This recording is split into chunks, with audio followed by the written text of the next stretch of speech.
আমার ইনস্টা পরিবারকে জানাই অসংখ্য ধন্যবাদ আমার স্বপ্নটা এইভাবে বাস্তবে রূপায়িত করার জন্য। একটা সময় আমার এই ভিডিওগুলো সবার সামনে আসুক, এটা আমার স্বপ্ন ছিল, আর সেই স্বপ্নটা এখন পূর্ণ হচ্ছে। তোমরা সবাই যেভাবে তোমাদের স্টোরিতে আমার এই ভিডিওগুলো শেয়ার করেছে, সেটা দেখে সত্যিই আমি মন থেকে খুবই খুশি হয়েছি। একটা সময় আমার হাতে অঢেল সময় ছিল, তখন আমি এই সমস্ত ভিডিওগুলো বানাতাম, আর এই এই ভিডিওগুলো ছিল আমার মন থেকে বানানো, আর আমার খুশির একটা দিক ছিল এই ভিডিওগুলো ক্রিয়েট করা। কিন্তু সময়ের অভাবে এই ভিডিওগুলো, এই অ্যাক্টিংগুলো, এই ভালো লাগাগুলো আমার থেকে হারিয়ে গিয়েছিল। কিন্তু আবারও তোমাদের জন্য আবারও ফিরে পাবো।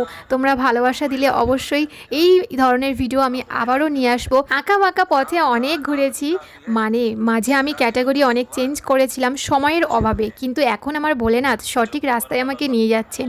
আমি এখন সোজা রাস্তায় যাচ্ছি। তাই ভোলেনাথকে অসংখ্য ধন্যবাদ, তোমাদেরকেও অসংখ্য ধন্যবাদ। হর হর মহাদেব।